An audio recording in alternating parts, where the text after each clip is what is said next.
It's time for Mornings at 8 with Jonathan Mark on AM 1480 WLEA. Yes, indeedy do. It is time for Mornings at 8. It is 5 minutes after 8 o'clock on a Thursday morning. Thursday, practically Friday. One more little day, and there we go. Yahoo. Brian, you had a story on the news where Congresswoman AOC, an ordinary chowderhead, criticized Governor Cuomo for being too moderate. Did I hear that right? That's what she says. He's too moderate. Okay, there we are. So, Governor Cuomo's a moderate. Alrighty, there we go. You know, a couple of days ago, either earlier this week or late last week, I had a story that there is a bill being drafted in Albany that would make it a felony to throw a bucket of water on a cop, which has been happening with quite little too much frequency in the New York City area, Queens, the Bronx, Harlem, all that. And these lawmakers were saying, hey, you can't do that. You just can't do that. So the bill would make it a felony to throw a bucket of water on a cop. Now, somebody could very easily argue, really, it's a bucket of water. Wow, that's terrible. Well, yeah, it is terrible. And it's terrible because it's not a bucket of water. It's an assault on law enforcement. It's an assault on law itself. You can't go doing that. And anyway, in the New York City area, they've now graduated to, chunks of concrete, glass bottles, so you can't go doing that stuff. And I said with complete confidence, right here, as a matter of fact, I bet 25 cents if I recall. I said with complete confidence, obviously this law will be approved. Obviously the governor's going to sign it, and it'll all be okay. And of course I was wrong. So there you go. That's very good. Because Assembly Speaker Carl Heastie will not back that law. He won't back felony charges for New York City cops, the water attacks. So he's thrown cold water on the whole thing. And there you go. Republican state lawmakers are pretty outraged over this, but that's the way it goes. Now, Sean, this is one of the topics that came up last night with Sean Hannity and Bill de Blasio. Do you want me to play a little of that? Yeah, sure. Hello. We see these guys now. Those are felony assaults against our bravest. And those folks are being arrested who did that. All right. So I want this promise from you, and I hope we'll agree on this. I want every video gone over with a fine-tooth comb. And every one of those people that assaulted your officers, our officers, that put a gun on because their jobs are dangerous every day, that protect and serve, I want a promise from you that you're going to identify every one of those people that attack those guys. That's what we do. That is what we do. But that hasn't happened yet. Oh, come on. You haven't arrested every one of them by a stretch. How many have been arrested? They've been identified and arrested consistently. The NYPD does its job. How many have been arrested? Wait. Are you saying the NYPD Look at the videos. Look at these videos. Wait, I'm asking you a question. Are you saying the NYPD is not doing their job? Well, let me give you some news. I am saying that those cops deserve better than that. Okay, way to go. Yes, sir. Anyway, so old Heastie there, a Democrat from the Bronx, says officers should be respected. No one should be dousing them with water, particularly when they are in the midst of doing their jobs. And he says, I don't know if proposing new penalties and laws is the answer. I think on the positive end, we should continue to try to establish more of a community and a police response. Whatever that means. What would that mean? I don't know what it means. That's what he said. I think that's more beneficial instead of always saying we're going to lock people up. So that's it. Apparently, it's like, okay, it's no big deal as far as he goes. Now, Assemblywoman Nicole Malliotakis, a Republican, who backs the measure, accused Heastie of siding with criminals over cops. Now is the time for New Yorkers to stand with law enforcement and not turn our backs on them by ignoring the blatant disrespect by, and here's the key word, anarchists. And that's exactly what they are. You can't go doing that. I mean, you just can't go doing that. But so it's not even going to be up for a vote. And that's it. Now, also I said, I'm sure the governor will sign this because I'm sure he's absolutely all for it. Well, he declined to comment on the anti-water dowsing law. So no comment. I suppose he wasn't all for it. I don't know. He did give an interview to WAMC radio on that. Yeah. What he said there was, and I don't have that pulled up and ready to play, but what Cuomo said there was nobody would try that with state police because we have better policies than they do at the NYPD. And he said he didn't fault the officers, but he faulted the policy on how to deal with it. Right. Yes, right. Imagine doing that to a state trooper and see how far you'd get. Okay? That'd be kind of interesting. No, that's a total breakdown of law. As I said, it starts with water, and then they graduated to blocks of concrete, glass bottles. Yeah, and if you watch the videos, of the officers, the NYPD guys getting doused, they keep walking. Yeah, it happens when their backs are turned, and they keep walking. Well, maybe their backs are turned to what's happening, but it's still happening. You know what I mean? So, yeah, well, there goes that. Alrighty, fine. That's the way it is in New York City. Okay, well, speaking of that, the country is pretty jumpy right now, and with due cause, right? In light of recent tragic events. As I said, there is a good cause for people to be just a little jumpy. And, as you found out earlier this week, I think this is Thursday, so it was Tuesday. Tuesday in Times Square, a motorcycle backfired. That's all you need, right? Here comes a motorcycle backfiring in Times Square, a whole bunch of people out there, total, absolute, instant pandemonium. 22 people were injured in the stampede. It turns out, as I said, it was a motorcycle backfiring. It wasn't a gunshot. But that's how we are now. And then also Tuesday night at a concert at a mall in Utah, someplace West Valley, Utah. I have no idea where that is. Anyway, it's in Utah. And during this concert, a sign fell over. And somebody in the crowd yelled, "Shots!" Oh, that was all it took. Again, total instant pandemonium. But that's how we are. We're just a little jumpy. Speaking of which, this is my whole point. Yesterday, at the USA Today headquarters in McLean, Virginia, heavily armed officers evacuated USA Today's headquarters after authorities said they received a report of a person with a weapon. That ultimately proved to be unsubstantiated. The building was cleared without incident. The police chief has said it was a non-event. Everyone's safe. I do not have any evidence that it was any kind of a crime. They had located the person of interest, and the person was questioned, but that was the end of that, and so there wasn't any crime, and it was okay. But, as I said, in light of what's happened recently, a report of a person with a gun in a newspaper's headquarters is not very good. Alarms sounded inside the building Wednesday. It was right around noon. Squad cars, fire trucks, ambulances, all that. Body armor, rifles, a helicopter overhead. Hundreds of employees were escorted out of the building. So that was that. And the overwhelming response comes, if you recall, this was really sad, tragic, and disgusting. There was an attack last year at the Capital Gazette newspaper in Annapolis, Maryland, where a gunman burst into the newsroom and killed 5 employees of the paper. So, yeah, they treated this event yesterday as though it was an active shooter. It wasn't. But we sure don't want a repeat of that. As I said, we are awfully jumpy and with very, very good cause, I think. A little closer to home, in the Allegheny River. Now, exactly, Cattaraugus County. This is where I got this. Channel 2 WGRZ. An estimated amount of discharge is the estimated amount of this discharge. I'll start that all over again. 330,000 gallons of hazardous sewage. 330,000 gallons of hazardous sewage was accidentally dumped into the Allegheny River. And the amount of discharge is roughly half the volume needed to fill an Olympic-sized swimming pool.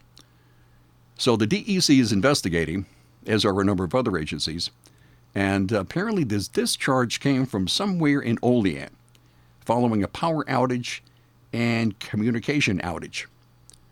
So steps are being taken to contain the discharge. 330,000 gallons of hazardous sewage. Yuck. So they're checking that out and trying to make things all better again. So there you go. Wowee. Okay, a couple of weeks ago, was it last week? Maybe 2 weeks ago, I had a story of an MTA worker in the New York City area who scammed the MTA out of tens of thousands of dollars in fake overtime. This guy was making buku bucks, and probably half of it was falsifying timesheets and all that. So that's at one end of the, let's say, the work ethic scale. And here's at the other end of the work ethic scale. MTA worker jumps onto live subway track and stops a train from hitting a woman. You have to remember, this is a live subway track. One wrong move and you're toast, almost literally. So this guy is a signal maintainer. So he instantly went from signal maintainer to hero on Wednesday. This was yesterday. And it happened in Brooklyn. But he was doing his job there, and he heard people yelling that there was a woman who had climbed down onto the tracks. And he tried to convince her to get off the tracks because the train's going to come, but she didn't want to move. So he says, well, what do I do? There's this woman on the tracks. I got to save her. I got to do something. So he jumps onto the tracks himself and flagged the motorman of the train to stop the train. The train stopped 3 feet. That's this much, 3 feet from hitting that woman. So he risked his own life to save this woman. I mean, how amazing is that? Wow. So the what's it called? The motorman? Yeah, the motorman said, and it was right around a corner. So he said, as I'm coming around that corner, I cannot see what's around that bend. And if I had not seen this gentleman waving his arms furiously telling me to stop, he put him into like an emergency stop, So he stopped the train. But had he not seen that guy frantically waving his arms, he would have hit that woman. The train was going approximately, how fast was it? About 35 miles an hour. You're hit by a train going 35 miles an hour, and it's goodbye, it's all over. So then, oddly enough, this guy is trying to convince this woman, after she finally climbs off the train tracks, to go to a hospital. Clearly, you're in need of a little bit of help. And she didn't want to go. She didn't want to go. So he walks her out of the station, and he's trying to convince her to go to the hospital. And he said, I was hoping I could flag a cop. I walked her about a block and a half to 3 blocks, a block and a half away, and then she took off. She took off running, didn't say anything, nothing. Wow. But there you go. As I said, one person tries to scam an employer out of tens of thousands of, fake overtime, money from fake overtime. And here's a guy who risks his life to save a woman he doesn't even know, and he'll never see again. And his name, by the way, I should give his name, is Anthony Menino. Anthony Menino. And there you go. We need more people like that. We really need more people like that really badly right now. Okay, where are we here? This is from a site called Watch List. This is pretty interesting. Half of young Americans say college is too expensive and no longer necessary. Half of young Americans say college is too expensive and no longer necessary. This was from a study. The study surveyed over 3,000 U.S. teens and adults, including approximately 1,000 Gen Zs, that's ages 15 to 21, 1,000 young millennials, that's ages 22 to 28, and 1,000 parents. Parents, ages 30 to 60. About 1 in 5 Gen Z and young millennials say they may choose not to go to college. Many others see a less conventional path through education as a good idea. About 3 in 10 of Gen Zs and 2 in 10 of young millennials say they've considered taking a gap year between high school and college. And what's more, 9 in 10 of Gen Zs, that's the younger ones, and 8 in 10 of young millennials have considered an education path that looks far different from a 4-year degree directly out of high school. There are more options now. Daryl Luber, A senior retirement management at TD Ameritrade told MarketWatch more students are looking at online courses, doing classes at community college, commuting from home, or going to a trade school. Approximately 20 million students will attend college this fall in 2019, down from 20 million 10 years ago. So fewer people are attending college. The average borrower now leaves college with about $37,000 of loan debt, up more than $10,000 from 10 years ago. An outstanding student debt owed by all borrowers reached $1.5 trillion in 2018, and that's nearly 3 times as high as the $600 billion owed 10 years earlier. So I don't know. This is very interesting.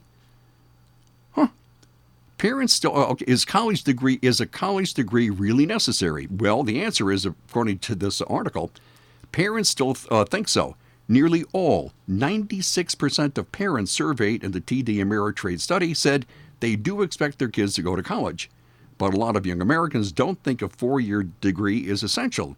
About half of young millennials said the degree was very or somewhat unimportant. Very unimportant or somewhat unimportant to the current job. And only about 3 in 10 of parents said the same. So that's, wow, half of young Americans say college is too expensive and no longer necessary. Our granddaughter starts college in the fall, just in a couple of weeks, I guess. So I'm looking forward to that. This should be very, very interesting and exciting and fun and all that stuff. It's going to be really cool. Okay, insurance. That's right. Everybody needs insurance. Everybody needs insurance. You really can't get by without insurance. And you can do no better than the Ryan agencies. They have insurance offices in Hornell, Jasper, and Wellsville. They are local, they're independent, they're really smart, they know their insurance. They are, in fact, insurance experts. They offer sound, unbiased advice. They're friendly, they're local. It's like having your own insurance shopper. Imagine having your own private insurance shopper. Hey, I think that's pretty cool. Anyway, they're good local people, and they're really friendly there. They really are. And they have a very nice website called, oddly enough, RyanAgency.com. The Ryan Agencies. From the Fox Sports Studios in Los Angeles, here's Eddie Garcia. In Major League Baseball games of note, the Dodgers walk off with a 2-1 win over the Cardinals. LA gets the sweep in the series thanks to Russell Martin's 2-out, 2 RBI single. LA's 10th walk-off win of the season. That's the most in the major leagues for the top team in the major leagues. Cubs beat up on the A's 10-1. Chicago's lead atop the NL Central now at 3.5 games on St. Louis. Rays fall to the Blue Jays 4-3. Tampa Bay, though, still a half game up on Oakland for that last wildcard spot in the American League. The Brewers beat the Pirates 8-3 to sweep that series and move into a tie with Philadelphia for the second wildcard spot in the National League. Phillies fall to the Diamondbacks 6-1. Mets win again, beating the Marlins 7-2. The Mets sweep that series. They won 13-14. They're tied with St. Louis, both a half game out of a wildcard spot in the National League. Astros beat the Rockies 14-3. The Braves beat the Twins 11-7 in a battle of division leaders. Meanwhile, the Indians sweep a doubleheader from the Rangers. They win game 1 2-0, win the second game 5-1, and they move 2 games back of Minnesota for first in the AL Central. From the Fox Business Network, ride company Lyft sees its loss shrinking this year. Lyft says it's picking up more riders. The growth in its business is stronger than expected. Lyft and its competitor Uber have been offering discounts to riders and subsidies to drivers to grow the business. Lyft had expenses in its spring quarter related to the launch of its stock. Athletic wear company Adidas is reporting a strong quarter, including better sales in China. Its profit rose 34% from a year ago. Sales in North America were up 6%, helped by the popularity of its Reebok brand. Stocks skidded yesterday on concerns about a global economic slowdown and the U.S. trade dispute with China, but stabilized before the close. The Dow was down 22 points, the Nasdaq gained 29, and the S&P was up 2. With the Fox Business Report, I'm Ginny Cosola. Mike Capel here, serial entrepreneur with words from another happy payroll customer. I've used it for a year now, and I've worried 0 time. I just enter in the time, it's calculated, and it's taken out of bank account, and it's just done. I love it. Visit us at patriotsoftware.com. Use promo code RADIO and get 2 months of payroll free. That's patriotsoftware.com. Accounting and payroll, keep your time and money. Oh, oh. Today at Simmons Rockwell Ford in Hornell, Bath, or Halstead, drive a new 2019 Ford Escape SE 4x4, equipped with heated power seat, 8-inch touchscreen media, and alloy wheels. Now buy for only $21,099. Shop the Simmons Rockwell Ford dealerships in Hornell, Bath, or Halstead. Simmons-Rockwell.com. And here we are. In the city of Hornell, every now and then the city will award or recognize a citizen for keeping their yard in tip-top shape and making the land look really nice, and the property and the yard and the whole thing. And it dresses up our neighborhood.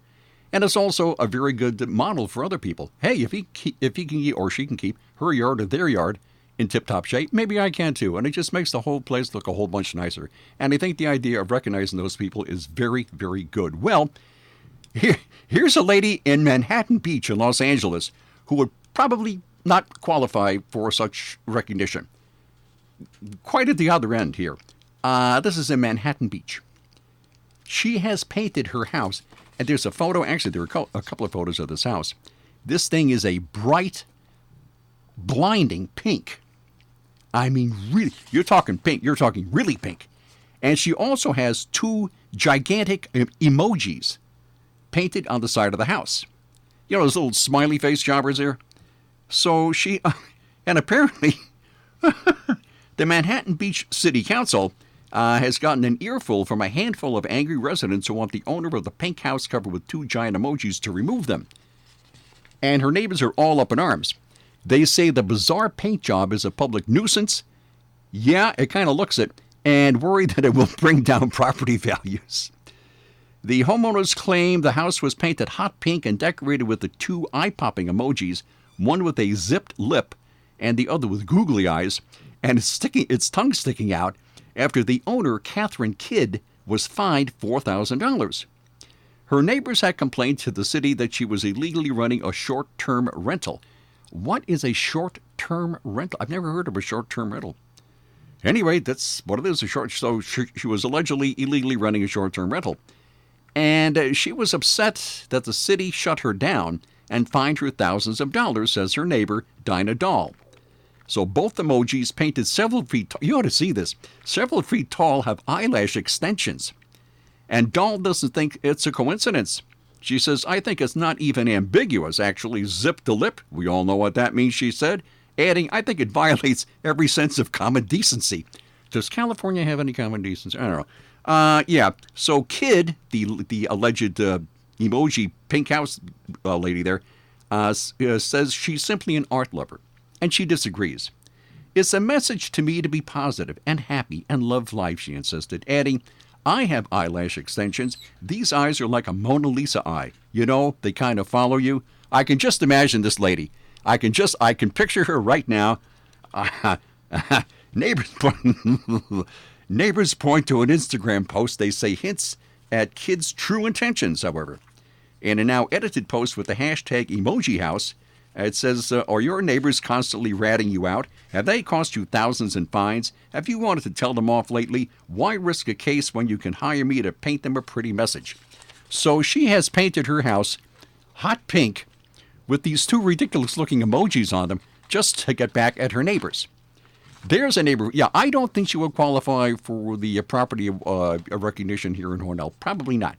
No, I don't think so. Anyway, somebody who's leasing the house for a year, maybe that's what I never heard of a short-term rental. Anyway, the guy who's leasing the house for a year isn't bothered at all. He loves it. He says, the only thing I really have to say is this is a really nice place to live. It's a happy house. From the inside, my view is of the ocean. What's not to like about it? Other than it's eye-blindingly, blaringly pink with 2 giant emojis on it. I think that's fine. Well, that's California, and there you go. And I suppose that's it. And I will see you tomorrow at 8:05. Bye.